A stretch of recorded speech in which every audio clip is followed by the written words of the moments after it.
अस्सलाम वालेकुम। मेरा नाम है हुमा खान और मैं आपकी खिदमत में हाजिर रही हूँ प्रोग्राम सोच लेकर। आप हमें इस वक्त रेडियो हमवतन पर सुन सकते हैं और देख सकते हैं 98.9 एफएम की फ्रीक्वेंसी पर इस वक्त डेनमार्क में लाइव हमें सुना भी जा रहा है। तो नाज़रीन सामीन, कैसे हैं आप सब लोग? मैं उम्मीद करती हूँ कि आप सब खैरियत से होंगे। दुनिया के जिस हिस्से में भी इस वक्त होंगे अपना संडे खूब इंजॉय कर रहे होंगे। और आपको पता है कि आज 20वां रोज़ा है। हमारे डेनमार्क में इस वक्त 12 बज रहे हैं, तो यानी कि तकरीबन 9 घंटे हैं अभी हमारे रोजे के खुलने में, और 10 रोजे तकरीबन हमारे रह गए हैं। तो चलते हैं आज के मौजू की तरफ। नाज़रीन सामीन, आज का मौजू एक बहुत दिलचस्प मौजू है। हम बात करने जा रहे हैं कि क्रिएटिविटी किसे कहते हैं। आपने अक्सर औकात ये लफ्ज़ सुना होगा कि वो बहुत क्रिएटिव है। क्रिएटिविटी को जो है कैसे लाया जाए ज़िंदगी में। तो आज हमने इस लफ्ज़ के बारे में जानना है कि क्रिएटिव होना या जो क्रिएटिव लोग होते हैं उनकी क्या खुसूसियात होती हैं, उनकी क्या कैरेक्टरिस्टिक्स होती हैं, और अगर हम क्रिएटिविटी को अपनी ज़िंदगी में लाना चाहते हैं, तो किस तरह से हम इस के बारे में मज़ीद और जानें। मैं आपको बताती चलूँ कि हमारे आज के गेस्ट जो हैं वो रिस्पेक्टेबल उमर रियाज साहब हैं, सीएसपी ऑफिसर और मोटिवेशनल स्पीकर, जो अब से तकरीबन 10 मिनट में हमें जॉइन करेंगे लाइव पाकिस्तान से। तो नाज़रीन सामीन, आते हैं क्रिएटिविटी की तरफ। क्रिएटिव होना ज़िंदगी में क्यों ज़रूरी है?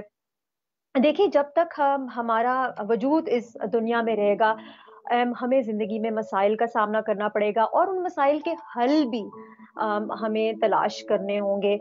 तो इसलिए ज़रूरी है कि ये देखा जाए कि किस तरह से हम मसाइल के हल को एक नए तरीके से हल कर सकते हैं, यानी कि नया सोचना, नए आइडियाज़ आपके दिमाग में आए। इस तरह से आपकी ज़िंदगी में एक निखार आएगा। लेकिन ये जो नए आइडियाज़ की बात जब होती है, ये अचानक से ऑटोमैटिकली आपके अंदर नहीं आएँगे। इसके लिए आपको बहुत एफ़र्ट करना पड़ेगा, और आज हम यही डिस्कस करेंगे अपने प्रोग्राम में कि अगर हमने क्रिएटिव होना है, अगर हम ये चाहते हैं कि हमारे ज़िंदगी में नए आइडियाज़ आएँ, हमारे अंदर नए आइडियाज़ आएँ, मसाइल को हल करने का एक नया तरीका आए, तो उसके लिए हमें एफ़र्ट करनी पड़ेगी। आपको पता है आइंस्टाइन जो थे, उन्होंने एक दफ़ा कहा था कि creativity is intelligence having fun. तो इसका क्या मतलब है? जो क्रिएटिव लोग होते हैं ना नाज़रीन सामीन, उनको जब आप कोई प्रॉब्लम देते हैं ना, तो वो एक दीवानगी की हद से, दीवानगी की हालत में स्टार्ट हो जाते हैं उस प्रॉब्लम को हल करना। वो डूब जाते हैं उस प्रॉब्लम में, वो बिल्कुल इमर्स हो जाते हैं उस प्रॉब्लम में, क्योंकि उनके लिए ज़रूरी होता है कि आप बिल्कुल अपने आप को उस प्रॉब्लम के अंदर फ़ील करें, और फिर आप यकीन कीजिए कि वो एक किस्म का अ, एन्जॉयबल एक्सपीरियंस हो जाता है उनके लिए, और इस वजह से जो मसाइल के हल होते हैं, वो भी बहुत यूनिक और डिफरेंट होते हैं। अगर हम हिस्ट्री में और पीछे जाएँ और देखें, तो आपको पता है कि बहुत सारे ऐसे क्रिएटिव लोग थे जिन्होंने अपना फुटमार्क्स जो है वो छोड़ के गए हैं। अब अगर आप उसमें देखें कि जो मोनालिसा की पेंटिंग थी, जिन्होंने बनाई थी लियोनार्डो ने, वो मतलब सिर्फ़ आइडियाज़ उनके दिमाग में नहीं आते थे, बल्कि उन्होंने उन आइडियाज़ को जो है पेंटिंग की सूरत में भी पेंट किया। इसके अलावा अगर आप थॉमस एडिसन को देखें, जिन्होंने इलेक्ट्रिक बल्ब इजाद किया, तो वो खुद उन्होंने कितने एक्सपेरिमेंट्स किए, 1000 के करीब उन्होंने वो एक्सपेरिमेंट्स किए, वो करते गए, करते गए, करते गए, और आखिरकार जो आइडिया उनके दिमाग में था बल्ब इजाद करने का, वो उसको हासिल कर लिया उन्होंने। लेकिन थॉमस एडिसन भी ये कहते हैं कि जो क्रिएटिविटी है ना, ये 1% इंस्पिरेशन होती है, यानी कि 1% 1% आप इंस्पायर होते हैं किसी चीज़ से, लेकिन 99% पर्सपिरेशन होती है, यानी कि 99% आपका वो दिन-रात की मेहनत होती है जिससे आप अपनी क्रिएटिविटी को, क्रिएटिव एनर्जीज़ को बाकायदा तौर पे एक अमली जामा पहनाते हैं। तो नाज़रीन सामीन, हमने आज ये डिस्कस करना है कि फिर क्रिएटिव होते कैसे हैं? यहाँ पर मैं ज़रूर एक एग्ज़ाम्पल आपसे शेयर करना चाहूँगी, और आपने भी अक्सर महसूस किया होगा कि जब आप कभी किसी से रास्ता पूछते हैं, कोई भी रास्ता आप कहीं स्टक हुए हुए, मैं अक्सर पाकिस्तान जाती हूँ और रास्ता पूछती हूँ, अगर कहीं आप को नहीं समझ आ रही होती कि कहाँ पर जाना है, तो मुझे ऐसे महसूस होता है कि जो रास्ता आपको बता रहा होता है, आपकी हेल्प कर रहा होता है, वो खुद इतना अम, बिखरा-बिखरा सा हुआ होता है कि जो रास्ता आपको बताता है, वो आपको समझ ही नहीं आती कि वो कौन-सा रास्ता, लेफ्ट जाना था, राइट जाना था, मतलब इंस्ट्रक्शंस ही इतनी अनक्लियर होती हैं। और इससे मैं ये सोचती हूँ हमेशा कि मुझे लगता है कि हमारा फ़ोकस आजकल के ज़माने में, जो कि इतना तेज़ चल रहा है नाज़रीन सामीन, एक दौड़ लगी हुई है, आपको पता है, फ़ास्ट पेस ज़माना है। हम भागते जा रहे हैं, भागते जा रहे हैं, उसमें हमारा वजूद भी बहुत स्कैटर्ड है, हमारा फ़ोकस बहुत स्कैटर्ड है। और अगर हमारा फ़ोकस स्कैटर्ड होगा, वजूद स्कैटर्ड होगा, तो आप सोच लीजिए कि हमारे रिज़ल्ट्स भी कैसे होंगे। वो भी वैसे ही होंगे, इम्प्रिसाइज़ से, वेग से, क्योंकि हम सतही-सतही सोच रहे होते हैं हर वक़्त, और रिज़ल्ट भी वैसे ही फिर सतही-सतही से होंगे। तो अगर हमें वाक़ई में ज़िंदगी में डूब कर उसको समझने की कोशिश करनी है और क्रिएटिव होना है, तो हमें फ़ोकस करने की ज़रूरत है। और आज हम अपने प्रोग्राम में ये डिस्कस करेंगे कि किस तरह से हम जो फ़ोकस है, किस तरह से हम फ़ोकस होना सीखें ज़िंदगी में। और इस एरिया में अब बहुत ज़्यादा रिसर्च हो चुकी है। आपको पता है कि जो जो जो सुबह के घंटे होते हैं, उन पे भी बहुत रिसर्च की गई है। देखा गया है कि क्या सुबह के वक़्त वाक़ई में फ़ोकस आपका जो है, वो बढ़ सकता है। और नाज़रीन सामीन, मैं आपको ये बताती चलूँ कि अब साइंस और रिसर्च ये शो कर रही है कि जो सूरज निकलने से पहले सुबह के घंटे होते हैं, अ, वो आपको एक किस्म की ऐसी क्रिएटिव एनर्जी दे रहे होते हैं जिससे आप हाइपर प्रोडक्टिव हो सकते हैं, अगर आप उन घंटों को इस्तेमाल करें या उस घंटे को इस्तेमाल करें 5 से 6 को फॉर एग्ज़ाम्पल। होता उसमें ये है नाज़िर सामीन कि आपके जिस्म के अंदर भी कुछ ऐसे केमिकल्स रिलीज़ होते हैं, डोपामाइन, सेरोटोनिन, जो आपको हेल्प करते हैं फ़ोकस होने में। जब आप फ़ोकस होंगे, तो फिर आपके पास नए-नए आइडियाज़ आएँगे, नए-नए आइडियाज़ आएँगे तो आप उन आइडियाज़ को टेस्ट कर सकते हैं। उन आइडियाज़ को जब आप टेस्ट कर सकते हैं, तो आप इमेजिन कर लीजिए कि आपकी ज़िंदगी में किस तरह से एक तब्दीली आ सकती है। इसके साथ-साथ जो स्ट्रेस हार्मोन कॉर्टिसोल है, ये भी कम हो जाता है सुबह के वक़्त, यानी कि 5 से 6 के दरमियान, रिसर्च ने ये शो किया है। तो आपकी बॉडी भी एक ऐसी स्टेज में होती है सुबह के वक़्त कि अगर आप चाहते हैं वाक़ई में क्रिएटिव होना, तो आपको ये सुबह के जो है, सुबह का टाइम, इसको आप इस्तेमाल कर सकते हैं। तो नाज़िर सामीन, जहाँ पर मैंने बहुत सारे अम, ऐसे लोगों की बात की जो कि क्रिएटिव थे और उन्होंने अपनी सलाहियतों का इज़हार किया। वहाँ पर एक और जीनियस थे जो कि डच जीनियस थे, जो जिनका नाम वेरमियर था। और ये जब पेंटिंग करते थे, तो नाज़िर सामीन, इनकी जो पेंटिंग होती थी, वो इतनी यूनिक होती थी, क्योंकि वो सूरज की किरणों को गिराते थे एक किस्म का अपनी पेंटिंग के ऊपर, और फिर अपने ब्रश के साथ वो पेंट करते थे। और यहाँ पर ये सवाल उठता है कि क्या फिर जितने भी पेंटर्स हैं, वो बचपन से ही पेंटर्स होते हैं? क्या सिर्फ़ पेंटर्स को या राइटर्स को ही जो है, क्रिएटिव लोग कहा जाता है? और यहाँ पर भी अब रिसर्च ये शो कर रही है कि ऐसा बिल्कुल भी नहीं है।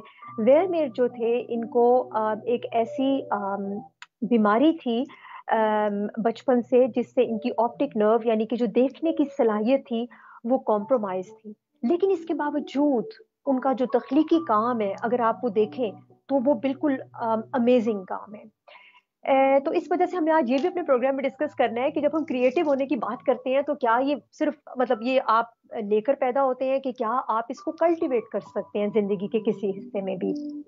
तो अब हम अपने गेस्ट को जो है कॉल करने की कोशिश कर रहे हैं, उमर रियाज़ साहब, जो थोड़ी देर में हमें जॉइन करेंगे।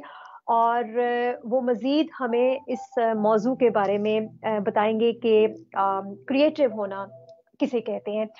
यहाँ पर मैं ये भी आपको बात बताती जाऊँ नाज़िर सामीन, के क्रिएटिव लोगों के बारे में ये भी कहा जाता है कि ये बड़े कॉम्प्लेक्स होते हैं। इनके अंदर इतने ज़्यादा समंदर होते हैं, और अक्सर जो बहाव होता है लहरों का, वो कभी-कभार एक तरफ होता है, फिर कभी-कभार दूसरी तरफ होता है। यानी कि ये इंडिविजुअल्स नहीं होते, ये मल्टीट्यूड होते हैं। इनके अंदर इतने ज़्यादा रंग होते हैं कि जैसे आप अगर व्हाइट कलर को देखें, तो आपको पता है व्हाइट कलर में कितने रंग होते हैं। व्हाइट कलर में जो है 6 बेसिक कलर्स होते हैं।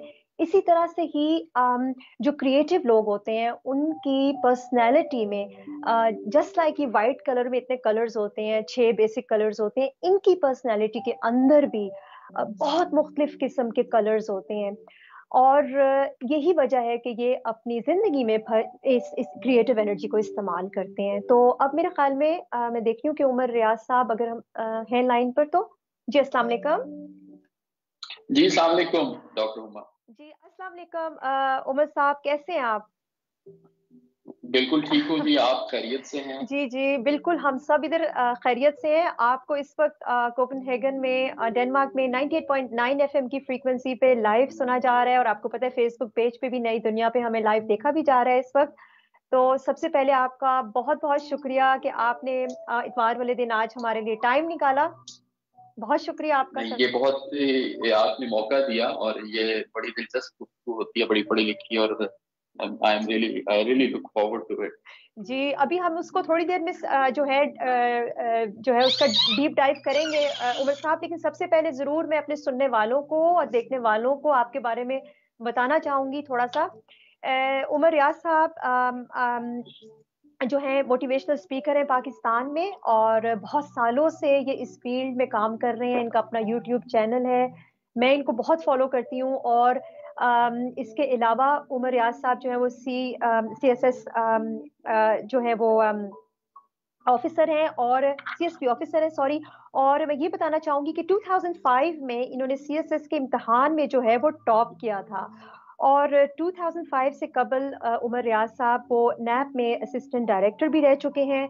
और आपका इंटरेस्ट जो है वो मुख्तलिफ टॉपिक्स में है। आप हैबिट्स में उमर रियाज साहब हम एक प्रोग्राम कर चुके हैं आज से 1 साल पहले तकरीबन। और जी बिल्कुल। जी आप यूथ के साथ भी काम करते हैं। तो उमर यार साहब, आप मजीद अपने बारे में अगर कुछ बताना चाहेंगे तो प्लीज आप बताइए, शेयर कीजिए हमारे साथ। नहीं, पहले ही आपने बहुत ही जेनरस इंट्रोडक्शन करा दिया। अच्छा। मेरा सिर्फ ये है कि मैंने अपनी कमिटमेंट कह लीजिए या अपनी एसोसिएशन कह लीजिए, वो लर्निंग के साथ बनाई है या बनाने की कोशिश कर रहा हूँ। तो मेरा पैशन या मेरा मिशन ये है कि मैं ये देखूं कि हम जो हमारी यूथ है स्पेशली, वो अपने पोटेंशियल को कैसे बेहतर रियलाइज कर सकती है। क्योंकि मैंने जो प्रॉब्लम देखी है वो ये देखी है, खुसूसन पाकिस्तान में, हमारे दुनिया भी इसके बारे में सोचती रहती है, मगर खुसूसन तरक्की याफ्ता, मगर मैं ये देखता हूँ कि हमारे पाकिस्तान में जो नौजवान नस्ल है वो अपनी एजुकेशन से वो गेन्स नहीं ले रही। तो उसमें क्या रुकावटें हैं, वो लर्निंग कैसे बढ़ाई जाए, यही मैं स्टडी करता रहता हूँ और शेयर करता रहता हूँ। मैं कोई माहिर तो नहीं हूँ, मगर स्टडी करके इधर उधर के लोगों की बातें सीख कर मैं कोशिश करता हूँ कि आसान जुबान में वो बयान कर सकूं। जी उमर साहब, और उसमें ये है कि टाइम मैनेजमेंट जो है that is a key thing, जिसके बारे में आप हमेशा अपने लेक्चर्स में भी, और आप मुझे पता है आप अपने लेक्चर्स में हमेशा पढ़ने को, बुक रीडिंग का बहुत जोर देते हैं आप, कि वो बहुत जरूरी है। तो मैं बहुत फॉलो जी करती हूँ। तो बिल्कुल। बहुत शुक्रिया आपके ये सारे काम का जो आप करते हैं अपने अपनी अपनी जॉब के साथ। तो आते हैं उमर साहब अपने मौजू की तरफ। आज का मौजू एक बहुत दिलचस्प मौजू है, और वो है कि क्रिएटिविटी किसे जी कहते हैं। और क्योंकि ये एक ऐसा लफ्ज है, मुझे लगता है कि जो अक्सर औकात ओवर यूज भी होता है हमारे माशरे में। और जब क्रिएटिव होने की बात होती है तो अक्सर दिमाग में सिर्फ आता है कि ओके मे बी पेंटर, या मे बी इस तरह की कोई चीज। तो मैं जरूर ये जानना चाहूंगी उमर साहब, सबसे पहले आप डिफाइन कीजिए कि पहली बात तो ये कि क्रिएटिव होना क्यों जरूरी है हमारी जिंदगी में। इसकी क्या जरूरत है जब जिंदगी ऑलरेडी इतनी बिजी है? तो क्यों हम एक और जिम्मेदारी अपने ऊपर लें सोचने की कि क्रिएटिव होना क्या होता है? क्या कहेंगे आप इस बारे में? बहुत ही अच्छा आपने फ्रेम किया। मैं इसी के से आगे बढ़ूंगा कि जिंदगी चूंकि बहुत बिजी है, इसीलिए क्रिएटिव होना जरूरी है। अच्छा जी। जिंदगी बिजी होने का मतलब ये है कि आपके पास और हमारे पास अब चॉइसेस बहुत ज्यादा हैं। बिल्कुल ऐसे ही है। अब चॉइसेस का मतलब ये है कि हमारे पास अपॉर्चुनिटीज भी ज्यादा हैं। जी उसका मतलब ये है कि अब हमने अपनी जो नीड्स हैं या अपनी जो डिजायर्स हैं उनको उनसे मैच करना है। जी। अब कोई भी बंदा अगर जो जो डेवलपमेंट बढ़ रही है वो अगर ये देखे तो ये मैच हो नहीं रहा। हम्म। तो creativity in a way actually मैं इसको इस तरह देखता हूँ, एक ऐसा शॉर्टकट है जो कि हुस्ने इत्तेफाक का नतीजा नहीं है और जो सस्टेन हो सकता है। देखिए शॉर्टकट्स बड़े बड़ी मतलब कह लें कि शॉर्टकट के पीछे जाना कोई मुनासिब बात नहीं है, मगर दुनिया में जो बड़े बड़े साइंसदान हैं या जिन्होंने बड़े बड़े, उन्होंने एक शॉर्टकट ऐसे बनाए जो कि सस्टेन हो गए एक, और जो हर जगह अप्लाई हो गए। प्रॉब्लम ये होती है शॉर्टकट्स की कि वो या तो हर जगह अप्लाई नहीं हो सकते या वो सस्टेन नहीं हो सकते। तो ये जो क्रिएटिविटी है ना, ये वो मैच है जो प्रोवाइड करती है। दूसरी वजह क्रिएटिविटी की इसलिए जरूरत है कि लाइफ में अब कॉम्प्लेक्सिटी बहुत आ गई है।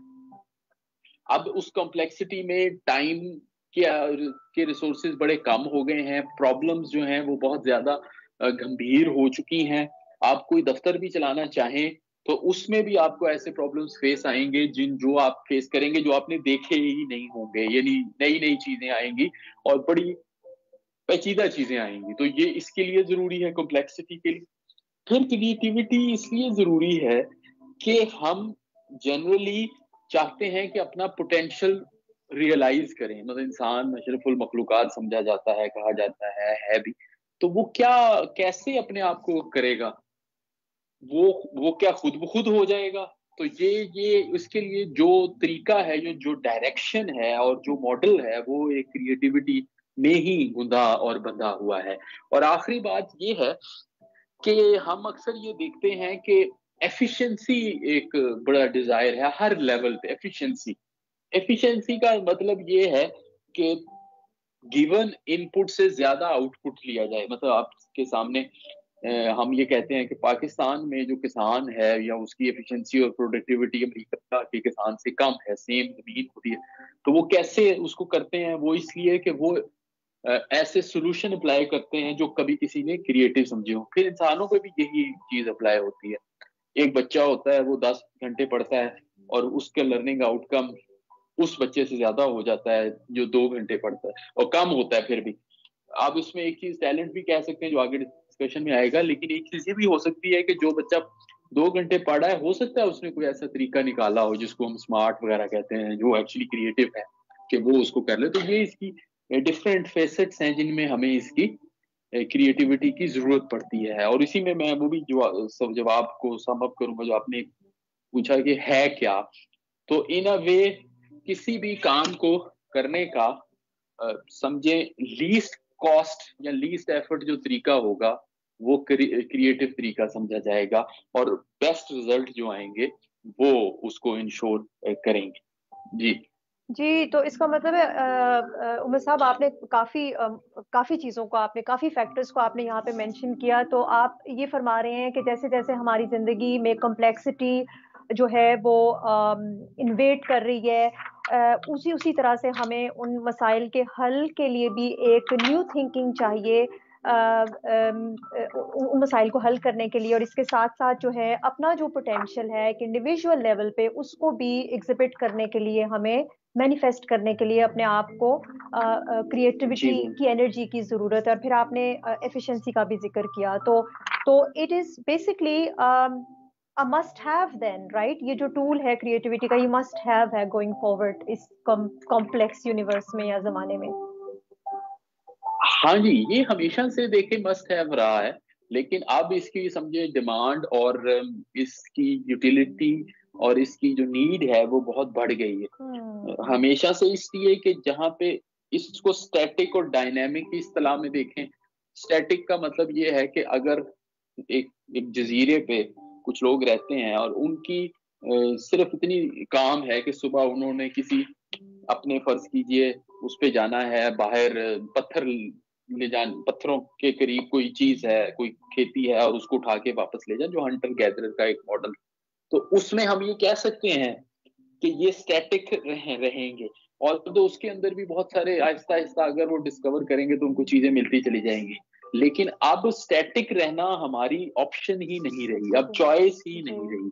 अब अगर कोई इंसान या कोई कौम जो वो स्टैटिक है तो बाकी लोग या बाकी कौमें उससे आगे निकल जाते हैं। स्टैटिक का ये मतलब नहीं है कि आप रुके हुए हैं। स्टैटिक का मतलब ये है कि जिस तरीके से आप काम कर रहे थे उसी तरीके से करते चले जा रहे हैं। Dynamic on the other hand वो है जिसमें वेरिएशन आ रही है काम के तरीके। तो जो डायनामिक, अब इतना डायनामिज्म है इर्द गिर्द हमारे कि आप कोई चॉइस नहीं है कि आप क्रिएटिव ना हो। बिल्कुल, क्योंकि अगर आप क्रिएटिव नहीं होंगे तो कोई ना कोई क्रिएटिव होगा जरूर आपके करीब। एब्सोल्युटली, ये आपने बहुत ही इम्पोर्टेंट पॉइंट रेज किया है, जो डायनेमिक होना है, क्योंकि डायनेमिक होने के लिए फिर आपको न्यू थिंकिंग चाहिए, राइट? नए आइडियाज चाहिए, वरना तो आप डायनेमिज्म या डायनेमिक तो नहीं होंगे फिर आप। तो उमर साहब, फिर ये कह सकते हैं कि क्रिएटिव होना, जैसे कि आपने फरमाया कि जहाँ पे least effort and best results, और साथ में ये कि आपका डायनेमिक होना जरूरी है कि आपके पास नए आइडियाज आए, आप नए तरीकों से सोच सके, नए परसेप्शंस आप जो है शिफ्ट कर सके एक परसेप्शन से दूसरे परसेप्शन में, रिजिडिटी को कम करके आप जो है एक डायनेमिक एटीट्यूड को जो है अडॉप्ट करें। वो ये क्रिएटिविटी। जी, अच्छा जी।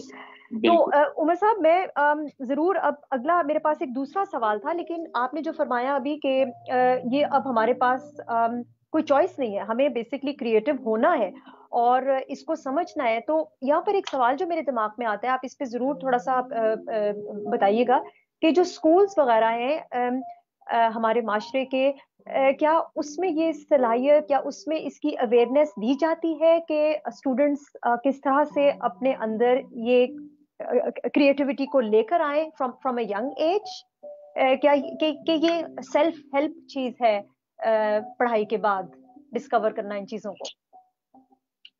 नहीं, ये तो पूरी दुनिया में अगर जहां भी आप स्कूलों के बारे में या एजुकेशन सिस्टम के बारे में पढ़ें तो आप ये देखेंगे कि सारी कौमें यही सोच रही है कि हम कैसे हों। बल्कि अगर अमेरिका के बारे में हम ज्यादा पढ़ते हैं क्योंकि लिटरेचर बहुत निकलता है, तो वहां पे तो मुस्तकिल वो उनकी बातें सुने तो वो उनसे ज्यादा दुखी कोई नहीं लगता कि आपस में। वो कहते हैं हमारे बच्चों को तो कुछ आता ही नहीं है। सो मतलब चाइनीज बच्चे या जापानीज बच्चे वो तो बहुत ज्यादा लाइक हैं, और वो हम अपने आप को देखें तो हम कहते हैं कि हम कहाँ पे होंगे, ये अमरीकी इतने परेशान रहते हैं। तो ये है कि बच्चों के बारे में वो हर वक्त सोचते रहते हैं। और बच्चों का जो लर्निंग का जो स्टैंडर्ड है दुनिया में वो बड़ा मशहूर है, उसे कहते हैं ब्लूम्स टेक्सोनॉमी। ब्लूम एक साहब हैं जो कि जिन्होंने एक कमीशन बना था अमेरिका में कि जी लर्निंग को मेजर कैसे करेंगे। तो उसमें 6 स्टेप्स होते हैं या 6 उसके दर्जे होते हैं। तो उसमें सबसे नीचे जो दर्जा होता है वो रिमेम्बर है, उसके ऊपर फिर है अंडरस्टैंड, उसके ऊपर फिर है अप्लाई, फिर उसके ऊपर है एनालाइज, फिर उसके ऊपर है एवेल्युएट, और फिर उसके ऊपर है क्रिएट।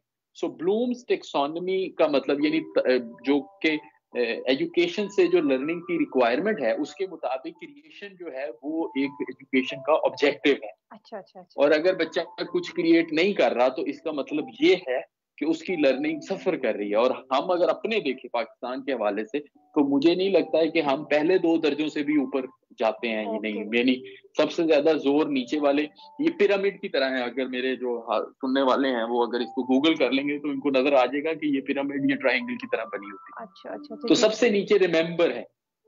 अब रिमेम्बर ही हम सिर्फ कर रहे हैं। फिर बड़े कम लोग हैं जो अंडरस्टैंड करते हैं, फिर उससे भी कम लोग हैं जो कि उसको अप्लाई कर सकते हैं। और ये वो चीज है जिसमें फिर नॉलेज और स्किल का गैप आ जाता है कि आपको पता होता है अप्लाई नहीं कर सकते। फिर उसके बाद एवेल्युएशन और क्रिएटिविटी।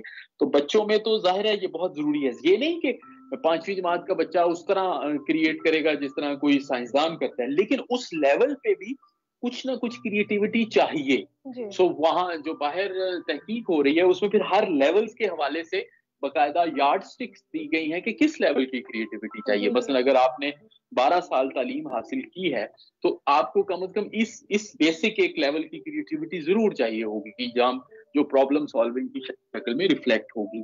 तो ये इतना ज्यादा जरूरी है इसलिए भी है क्योंकि बहुत ज्यादा जो तहकीक हो रही है जब मैं पढ़ता हूं तो वो यही कहती है कि 15, 16, 18 साल के बाद बड़ा मुश्किल है मेंटल फैकल्टीज को उस तरह बढ़ाना जो इस उम्र में बढ़ाई जा सकती है। मुमकिन तो है लेकिन मुश्किल है। और उसके साथ साथ फिर जो बच्चों में क्यूरियोसिटी होती है वो बड़ी आहिस्ता आहिस्ता कम होती चली जा रही है। तो यहाँ पे ये एक अपॉर्चुनिटी होती है कि क्यूरियोसिटी को और उसके साथ साथ पैशन को और उसके साथ साथ इंटरेस्ट को जनरेट भी किया जाए इन अ क्वालिटेटिव सेंस, और साथ उसकी क्वांटिफाई भी किया जाए कि उसमें थोड़े थोड़े स्किल्स जो हैं वो आ जाएं। तो बच्चों से ही आगाज होता है इसका, क्रिएटिविटी का। और बदकिस्मती से मैं तो अपने इर्द गिर्द देखता हूँ कि उसको डिस्करेज ही किया जाता है। क्यों किया जाता है वो भी बड़ा ऑब्वियस है। जाहिर है बच्चे बहुत ज्यादा डिपेंडेंट होते हैं अपने पेरेंट्स पे, अपने टीचर्स पे और सिस्टम पे। तो वो अगर सिस्टम और पेरेंट्स और टीचर्स जो हैं वो सारे क्रिएटिविटी को इंकरेज नहीं कर रहे, तो वो फिर आहिस्ता आहिस्ता उनकी फैकल्टीज कम होना शुरू होती है जो ओरिजिनली मौजूद होती हैं अक्सर। जी और फिर ये है कि इसके अंदर क्रिटिकल थिंकिंग का बड़ा इम्पैक्ट है। जाहिर है जब आप क्रिएटिव बंदे की तरफ करेंगे तो क्रिएटिविटी में एक एलिमेंट ऑफ डाउट होता है। क्रिएटिविटी तभी होगी जब आप किसी चीज से डिससेटिस्फाइड होंगे, जब आप उस पर डाउट करेंगे, जब कहेंगे ये जिस तरीके से आप काम कर रहे हैं ये इस तरह काम नहीं होता। अब वहां पे अगर ये कहा, कोई बच्चा कहे कि ये अपना डाउट का इजहार करे और उसको कहे कि नहीं डाउट ना करो और जिस तरह है चल रहा है ये ठीक है, तो वहां पे फिर उल्टा रुख जो है वो शुरू हो जाए। इसका मतलब है उमर जी साहब कि आपने जो पूरा सारा एक बैकग्राउंड दिया है कि किस तरह से टूल्स हैं बाकायदा क्रिएटिविटी को मेजर करने के लिए, किस तरह से स्टेप जी वाइज आप ऊपर जाते हैं एक पिरामिड में। और हम अगर देखें अपने अपने मुल्क में, तो हम अभी सिर्फ हाफजे के लेवल पे ही हैं, तो अंडरस्टैंडिंग और इम्प्लीमेंटेशन तो बहुत दूर की बात है। तो इसका मतलब है कि जरूरत है इस चीज की कि जो कॉपी पेस्ट का जो कल्चर है, एक इस बैरियर को हम तोड़ें, ताकि मौका दिया जाए बच्चों को भी कि वो जो बात कर रहे हैं या जो वो एक्सप्रेस करना चाह रहे हैं, सवाल करने को प्रमोट किया जाए, उनके क्यूरियोसिटी को जो है वो प्रमोट किया जाए, ताकि वो मतलब थ्राइव कर सकें, अपनी क्रिएटिव एनर्जीज को जो है वो ब्लूम हो सकें उनकी एनर्जीज। तो बहुत शुक्रिया जी उमर साहब, आपने ये थोड़ा सा एंगल हमारे साथ शेयर किया। तो अगर हम अब बात करते हैं क्रिएटिव लोगों की, उमर साहब, अब अगर हमें कुछ सुन रहा है, अगर हमें कुछ स्टूडेंट्स देख रहे हैं और सुन रहे हैं और ये जानना चाह रहे हैं कि भाई पहले हम ये देखें कि इन क्रिएटिव लोगों में क्या ऐसे कोई कॉमन पैटर्न्स हैं जो हम आइडेंटिफाई कर सकते हैं, कोई ऐसी कॉमन चीजें हैं, मतलब इनकी कैरेक्टरिस्टिक्स क्या होते हैं, इनमें कोई ऐसी खूबियां होती हैं जिनसे हम ये पता कर सके कि हाँ जी, ये क्रिएटिव लोगों की निशानी है। इसमें आप क्या शेयर करेंगे हमारे साथ उमर साहब? हाँ जी, इसी पे डिस्कशन जो है वो थोड़ी सी कॉम्प्लिकेटेड हो जाती है, लेकिन मैं उसको आसान बनाने की कोशिश करूंगा। मेरी आपसे भी यही बात हो रही थी जी जी। कि एक बंदा सुन रहा है, उसको कहते हैं मुझे कैसे पता चलेगा कि मैं क्रिएटिव हाँ हूँ जी। या नहीं। तो क्रिएटिव की और वो कैरेक्टरिस्टिक्स क्या हैं, तो उस पे जो मैंने किताब भी रिकमेंड की थी, क्रिएटिविटी के नाम से महिला से जिमन तिले की, वो बहुत ही इसको तफसील से एड्रेस करती है। और मैं ज्यादातर जो गुफ्तगू करूंगा वो मैं उसी से ड्रॉ करूंगा, ये तो मेरी अपनी उस तरह से नहीं है, और कुछ मैं उसको अपने हिसाब से अप्लाई करने की भी कोशिश करूंगा। उमर तो साहब, मैं आपको क्रिएटिविटी बताती में चलूं, उमर साहब सॉरी मैं आपकी बात काट रही हूँ, कि जब आपने ये एक हफ्ता पहले जब आपने ये वीडियो शेयर की थी और आपने बुक रेकमेंड की थी, तो यू नो वहीं से मेरा इंटरेस्ट स्टार्ट हुआ और मैंने वो बकायदा बुक जो है वो मैंने फिर पढ़ी, हाँ कुछ दिनों हाँ में जी, उसको खत्म किया। It was a very interesting book. जी हाँ जी, मैं उसी से बताऊं कि जी मेरा तारुफ कैसे हुआ, और जिस तरीके से मेरा तारुफ हुआ उसमें समझा जाएगा। जी जी। तो मैंने लीडरशिप पे एक कोर्स पढ़ा था काफी पहले अमेरिका में, हाँ जी। और उसमें उन्होंने ये किया था कि लीडरशिप का एक बहुत बड़ा इंग्रेडिएंट होता है क्रिएटिविटी। अगर आप कोई, और लीडरशिप बजाते खुद क्या चीज है, तो लीडरशिप बजाते खुद लोगों को इंस्पायर करना है, लोगों को चेंज करना है, लोगों को वो काम करवाना है जो आम हालात में शायद वो ना करते। और उसके अंदर फिर इसी बुक का एक चैप्टर था, मुझे अभी तक याद है, और बाद में मैंने फिर बुक ली। तो अब इसी की अगर डिस्कशन को आगे बढ़ाएं, तो मेरे जहन में एक बहुत बड़ी कंफ्यूजन थी कि क्रिएटिव लोगों में के बारे में भी एक स्टेरियोटाइप। हाँ जी। तो स्टेरियोटाइप ये थी कि जी क्रिएटिव लोग एक तो बड़े खुश्क से होते होंगे, और दूसरे ये कि क्रिएटिव लोग मतलब बड़े इंट्रोवर्ट हैं, जैसे साइंसदान वगैरह होते हैं। तीसरे ये कि क्रिएटिविटी जो आपने पहले भी मेंशन किया है कि वो शायद कुछ शोबों तक महदूद है, आर्ट्स तक और लिटरेचर तक, पोइट्री और इन चीजों में। और फिर चौथी ये कि क्रिएटिव लोग जो हैं वो लोगों से कट के रहते हैं, वो अलहदा होके काम करते हैं और इस तरह। और जब ये क्रिएटिविटी पे जब मैंने रिसर्च पढ़ी तो एक्चुअली ये सारी चीजें ठीक नहीं थी।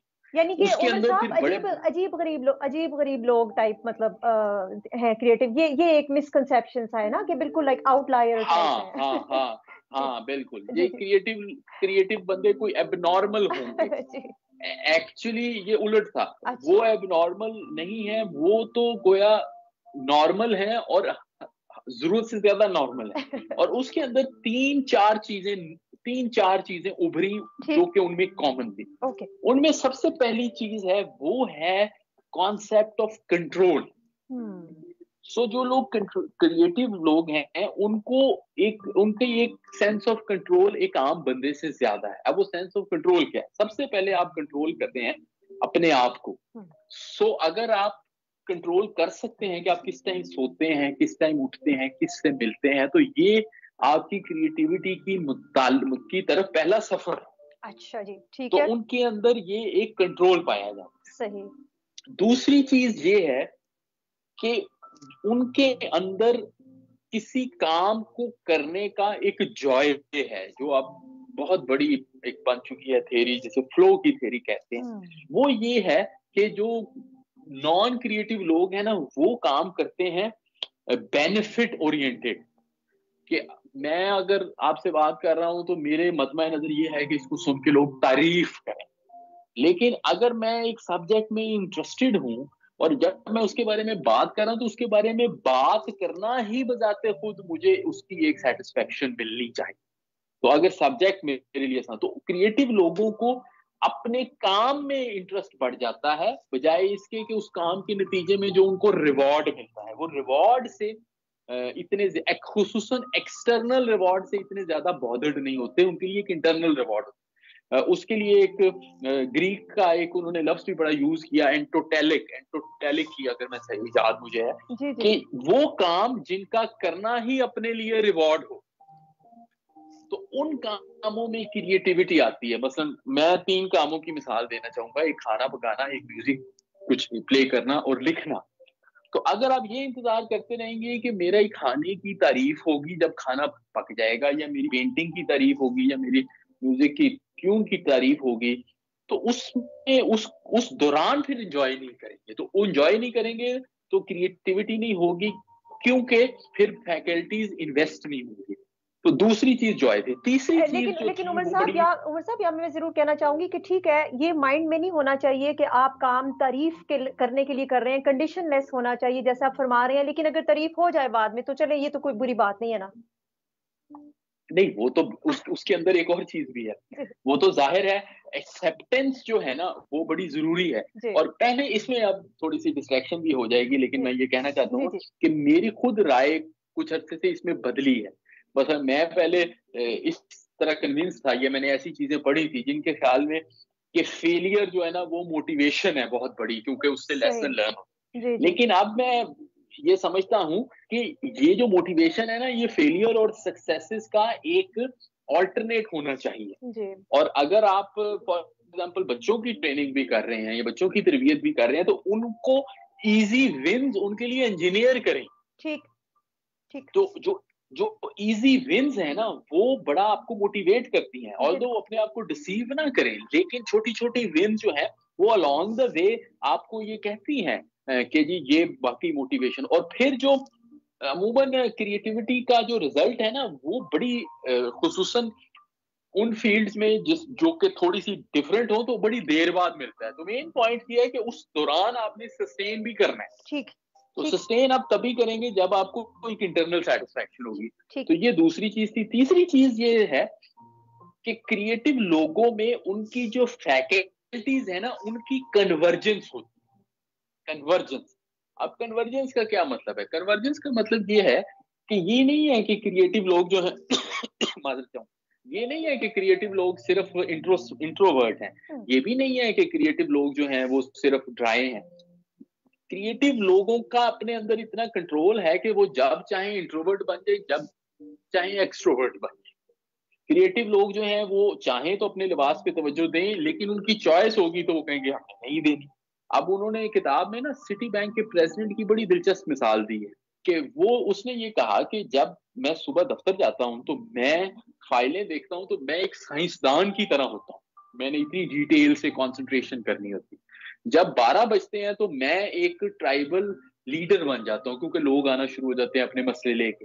फिर कहते हैं जब 3 बनते हैं तो मैं एक पेंटर की तरह बन जाता हूँ कि मैं अब आइडियाज सोचता हूँ, कभी मतलब वाइल्डली चीजों को एड्रेस करता हूँ। तो वो विद इन अ डे कहते हैं 3-4 शेड्स होते हैं। तो मैंने जो अपनी वीडियो बनाई उसमें मैंने यही कहा कि क्रिएटिव लोगों के एक तो शेड्स ज्यादा हैं, यानी 10 के करीब हैं, और फिर ये सारे शेड्स जो हैं ये एक दूसरे को कन्वर्ज करते हैं, एक दूसरे को सपोर्ट करते हैं।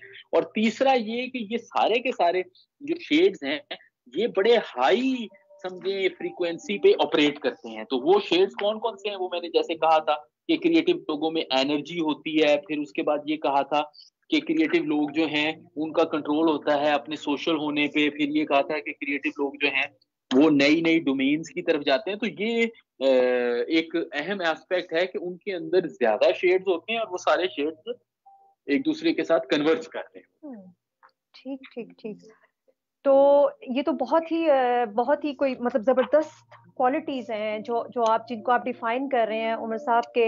एक तो ये कि क्रिएटिव लोग जो हैं वो कॉम्प्लेक्स इंडिविजुअल्स होते हैं, उनमें बहुत सारे कलर्स होते हैं और वो कलर्स एक दूसरे के साथ बात करते हैं, एक्चुअली कन्वर्ज करते हैं। जी। और मैं अक्सर ये भी सोचती थी इसमें कि सिर्फ मैं ये कहूंगा कि जी जी काफी डिस्कशन, सिर्फ एक मुझे 1 मिनट जी में आगे दूं जी जी कि ये नहीं है कि क्रिएटिव लोग इंटेलिजेंट नहीं होते, वो बिल्कुल इंटेलिजेंट होते हैं। ये नहीं कि वो एनर्जेटिक नहीं होते, वो बिल्कुल होते हैं। ये नहीं कि वो स्मार्ट नहीं होते, लेकिन वो उसके साथ साथ जिस तरह एक चीज होती है ना जिसे प्लस कहते हैं, तो उनमें कुछ प्लस का एलिमेंट भी पाया जाता है। और वो प्लस जो है वो ये है कि ये सारी एक्टिविटीज, जिस तरह मैं एक छोटी सी बात, आप भी और हम खाना खाते हैं, अब इंग्रेडिएंट तो सबके सेम होते हैं खानों के, मगर किसी खाने में टेस्ट होता है, किसी खाने में नहीं होता। वो बिल्कुल कहाँ से आता है? वो उस कॉम्बिनेशन से आता है जो उसके कुक ने बनाया होता है जी उस बिल्कुल खाने को पकाते हुए। जी तो क्रिएटिव लोगों को उस कॉम्बिनेशन की समझ लाई जाती है कि what works and what doesn't work. जी जी। जी जी जी बिल्कुल बिल्कुल बिल्कुल।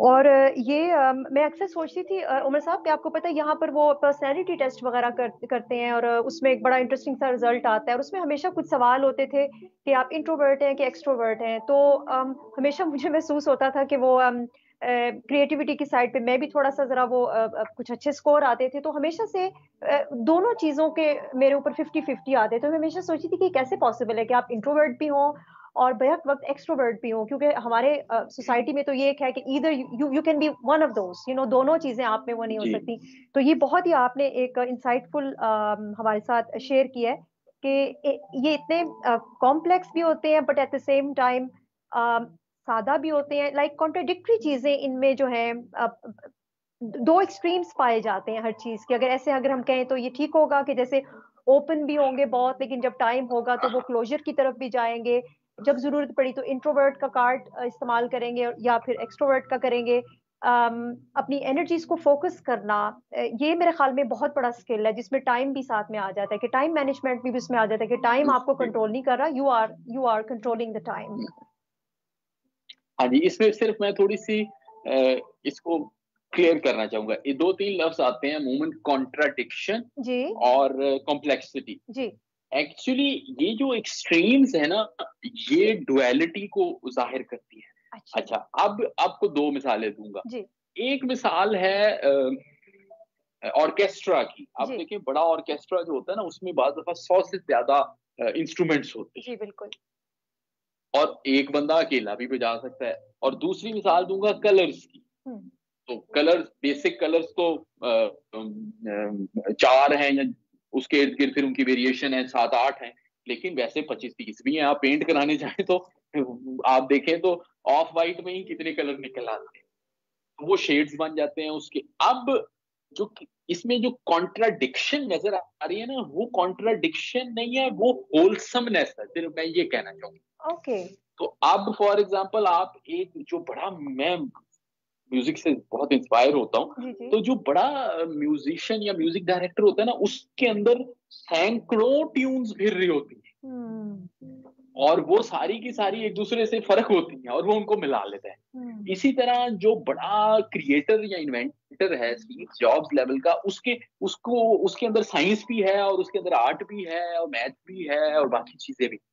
तो ये कॉन्ट्राडिक्शन नहीं है, ये प्रेजेंस है इनपुट्स की, यानी उसके अंदर एक ज्यादा इनपुट्स मौजूद है और वो इनपुट फिर एक दूसरे को सपोर्ट कर रहे हैं, एक दूसरे को नलिफाई नहीं कर रहे, और वो है उसको वो डिप्लॉय कैसे करता है। तो हम इसीलिए ये जो किताब में बड़ी दिलचस्प बात डिस्कस की गई, उन्होंने कहा कि ज्यादातर इंसानों के जो मेंटल प्रोसेसेस हैं वो एक ही जैसे होते हैं। जी बिल्कुल, मतलब वैसे दिमाग की एनाटॉमी एक जैसी है, हमारा ब्रेन का एनाटॉमी एक जैसी है, बिल्कुल एक्चुअली हाँ, एक्सेप्ट फॉर बहुत थोड़े लोग, आप यू आर डॉक्टर योरसेल्फ, बहुत थोड़े लोग जो मेल नरिश्ड हों बचपन में बदकिस्मती से या कुछ इस तरह हो तो उनको उनके फर्क पड़ता है, but 99% of people irrespective of race colour वो उनकी एक ही तरह के प्रोसेसेस और मेंटल फैकल्टीज है। तो क्या वजह है कि लोगों की परफॉर्मेंस में इतना फर्क है? फर्क सिर्फ ये है कि इंट्रोवर्ट एक्सट्रोवर्ट दोनों हैं।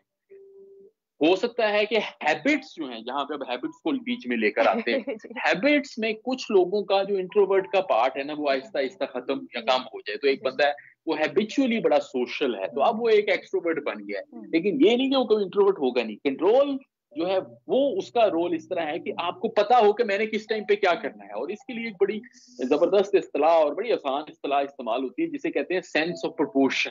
अच्छा, तो जो लोग फेल होते हैं और कामयाब होते हैं उन दोनों में एक ही तरह की चीजें मौजूद होती है, सिर्फ ये कि कामयाब होने वाले को पता होता है कि मैंने कब चीज कहाँ इस्तेमाल कर। जबरदस्त जी।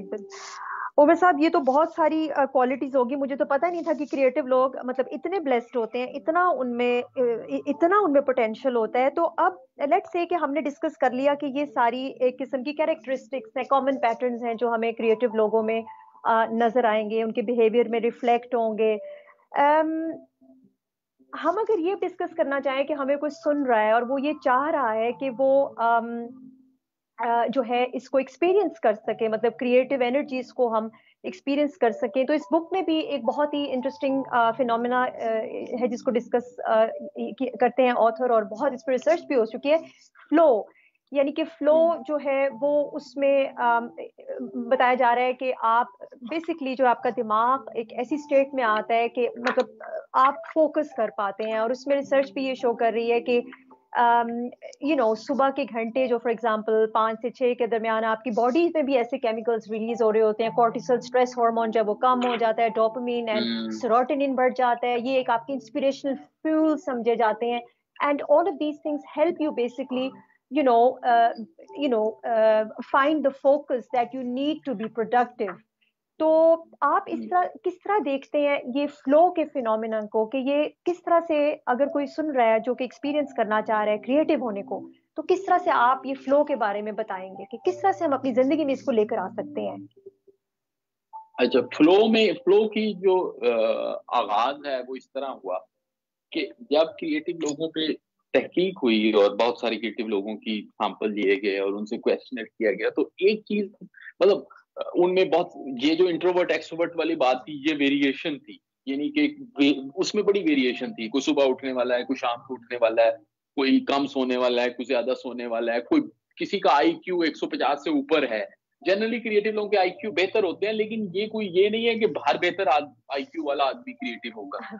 और फिर किसी की एजुकेशन, ऐसे ऐसे लोग भी हैं जिन्होंने एजुकेशन ही नहीं हासिल की, तो उनमें तो बड़ी वैरायटी थी, सवाए एक चीज के कि उनको अपने ऊपर कंट्रोल।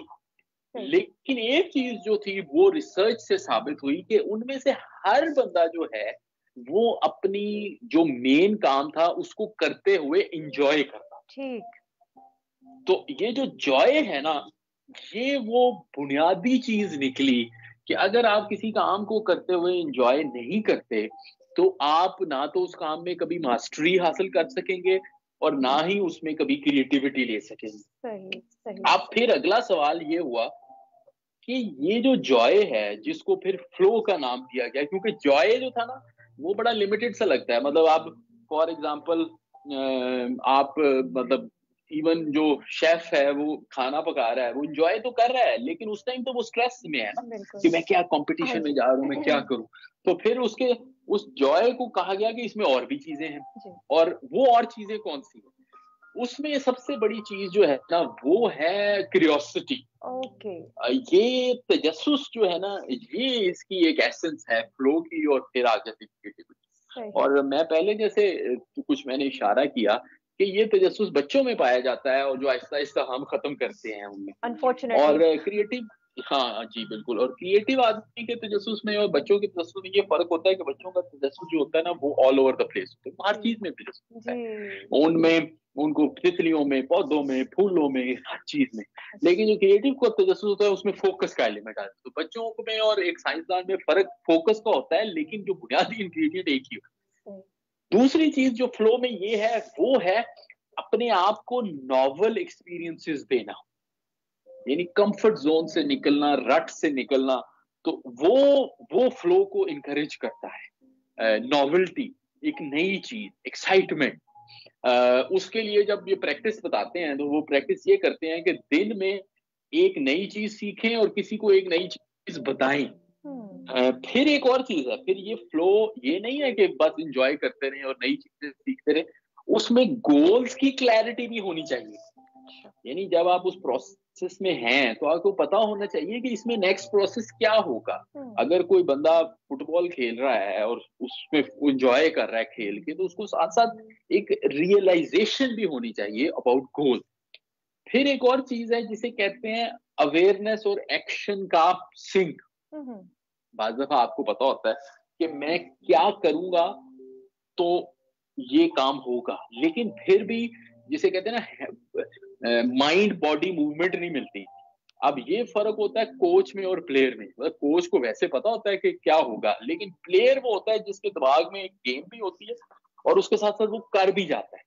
तो ये इस फ्लो के अंदर एक बड़ी अहम चीज है जिसे अवेयरनेस कहते हैं, अवेयरनेस और एक्शन का मिलाना है। और फिर एक और चीज है वो है कंसंट्रेशन, जो अमूमन इसमें से कह लें वाजे होनी चाहिए कि किसी काम अटेंशन स्पैन हो, कि उसको करते हुए ये ना हो कि जी आप कहें कि अभी कल अभी खत्म हो जाए। मतलब जब आप कर रहे हो तो आपका दिल चाहेगी कि ये चलता चला जाए।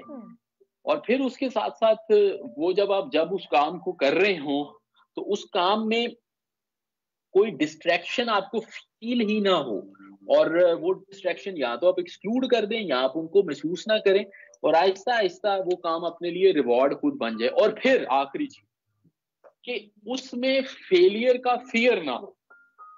वो जो कंडीशन ऑफ फ्लो है ना उसमें ये डर ना हो कि जी हम आज, मतलब मैं फिर बेसिक मिसाल देना चाहूंगा कि पेंटिंग कर रहे हैं, पेंटिंग खराब भी हो गई है तो कोई नहीं, अगली ठीक हो जाएगी। लेकिन आपने कहा कि खराब पेंटिंग को बनाते हुए भी पेंटर उतना ही एंजॉय करता है जितना वो एक अच्छी पेंटिंग को बनाते हुए करता है। और उस दौरान उसको ये पता जरूर हो, ये अवेयरनेस जरूर, अच्छा कॉन्शियसनेस का भी बड़ा रोल है। आप कहते हैं जी मैंने एक चीज को बड़ा एंजॉय किया करते हुए, लेकिन वो बनी तो बहुत बुरी है, लेकिन आपको पता ही नहीं है कि अच्छे और बुरे में तमीज क्या है। तो ये भी अवेयरनेस या इसे कॉन्शियसनेस कहते हैं, ये कॉन्शियसनेस भी जरूरी है। और मैं आखिरी बात करना चाहूंगा, वो बहुत ही आला मेहले सजमंतले ने प्लेटो को कोट किया है कि किसी सोसाइटी का ये काम है कि वो अपने बच्चों की ये ट्रेनिंग करे कि वो राइट थिंग्स में जॉय महसूस करें, यानी अच्छी चीजों में जॉय महसूस करें। अब उसने तो अच्छी चीजों की फहरिस्त गुनवा दी, वो तो यार अब चेंज हो रही है। तो वही जॉय जो आप महसूस करते हैं लेट्स सपोज नारकोटिक्स में, ड्रग्स में, वायलेंस में भी लोग जॉय महसूस करते हैं। अब कोई सुनने वाले ये कहेंगे जी कि आपने जॉय को फ्लो का क्राइटेरिया बना दिया है तो वो तो मुझे तो लोगों को मारने में बड़ा मजा आता है। तो ये जाहिर है आपने देखा होगा क्रिमिनल्स में भी बड़े क्रिएटिव होते हैं, मगर जो क्रिएटिविटी की जरूरत है वो है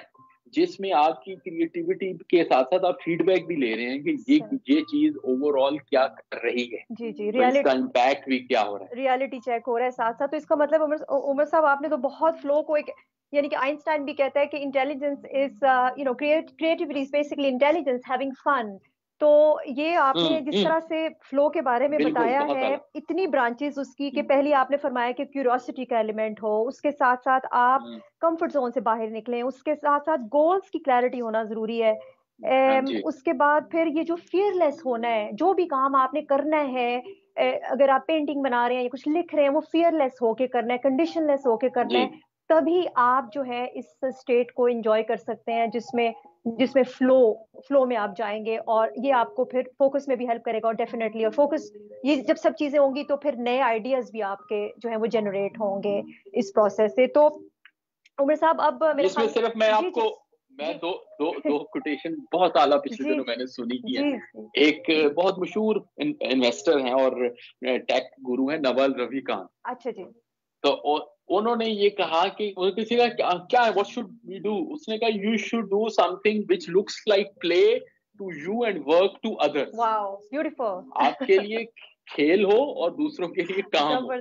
और एक बहुत मशहूर अमेरिकन एथलीट है ए रॉड, एलेक्स रॉड्रिगस, तो उसका कोई इंटरव्यू कर रहे थे तो उसने कहा कि I am a hard worker person, I am a hard worker person, I work hard, but it seems that I haven't done a days work in my life.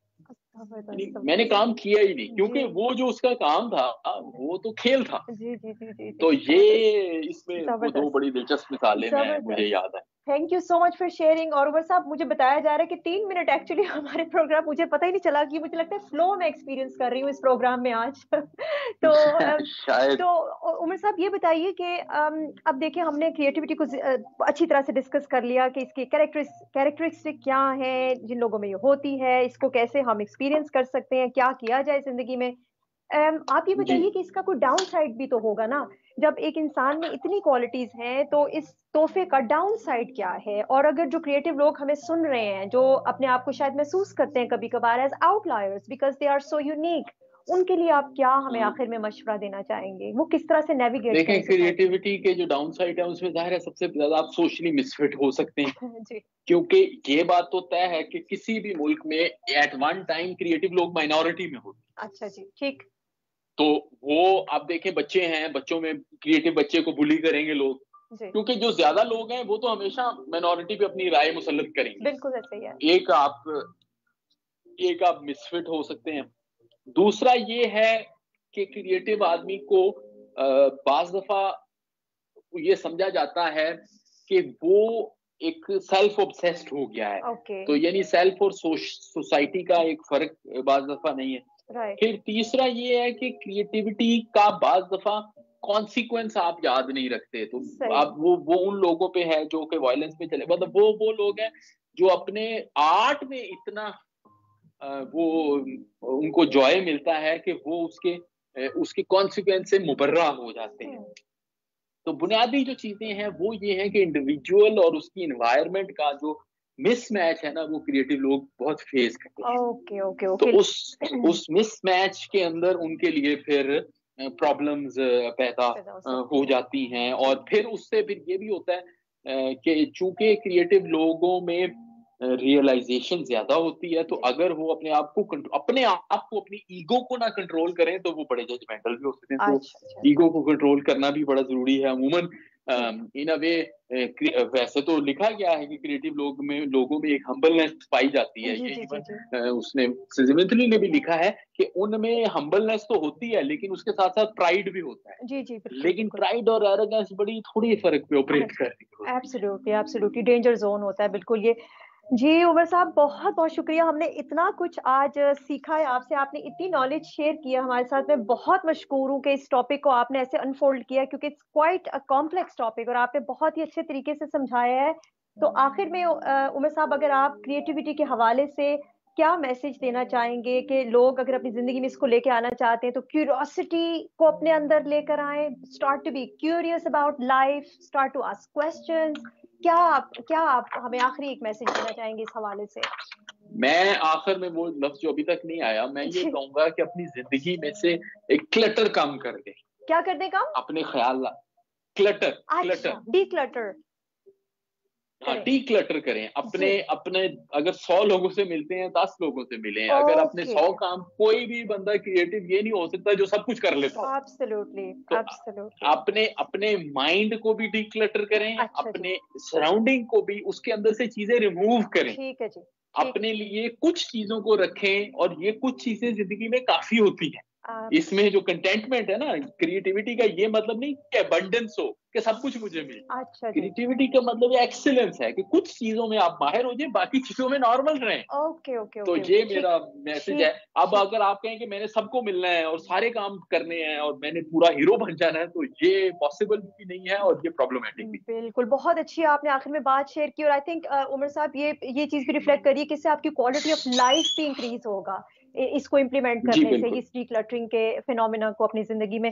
Umar साहब, आपका बहुत बहुत शुक्रिया। मैं अगेन वंस अगेन डेनमार्क की audience की तरफ से, डेनमार्क के लोगों की तरफ से, रेडियो हमवतन की तरफ से आपका बहुत बहुत शुक्रिया अदा करूंगी कि आपने आज इतनी ज्यादा हमारे साथ नॉलेज शेयर की है, और ये मैं प्रोग्राम अब घर जाके दोबारा सुनूंगी और फिर नोट्स बनाऊंगी। आपका थैंक यू वेरी मच, बहुत बहुत थैंक यू। शुक्रिया। बहुत बहुत शुक्रिया। ऑलवेज अ जी। Pleasure, always a have pleasure a जी। सबको वंडरफुल डे। मेरी तरफ से अस्सलाम जी। वालेकुम। आपका। और अल्लाह करे कि सबका रमजान अच्छा गुजरा हो और ईद भी अच्छी। जी जी, आपको भी एडवांस में ईद मुबारक उमर साहब, और हैव अ वंडरफुल डे जी। खुदा हाफिज। Thank you, thank you, thank you. Allah हाफिज। जी नाज़रीन सामीन, एक्चुअली अब हमारे प्रोग्राम का वक्त ख़त्म हो रहा है, और मैं उम्मीद करती हूँ कि आपने आज का प्रोग्राम एंजॉय किया होगा। हमने बहुत सारी चीज़ें डिस्कस की हैं क्रिएटिविटी के हवाले से। अगर आप क्रिएटिविटी को इम्प्लीमेंट करना चाहते हैं अपनी ज़िंदगी में, तो ज़रूर इन बातों को सोचिए। क्यूरियस होना स्टार्ट करें ज़िंदगी में, सवाल करें ज़िंदगी में, और जैसा कि उमर साहब ने फरमाया कि डीक्लटर करें अपनी सराउंडिंग्स को भी, मतलब सिलेक्टिव लोग रखें अपनी ज़िंदगी में, सिलेक्टिव काम करें, इसी में कामयाबी है। आप सबको मेरी तरफ से एडवांस में ईद मुबारक भी, और इंशाल्लाह ताला जिंदगी रही तो अगले महीने फिर मुलाकात होगी एक नए प्रोग्राम के साथ। खुदा हाफिज।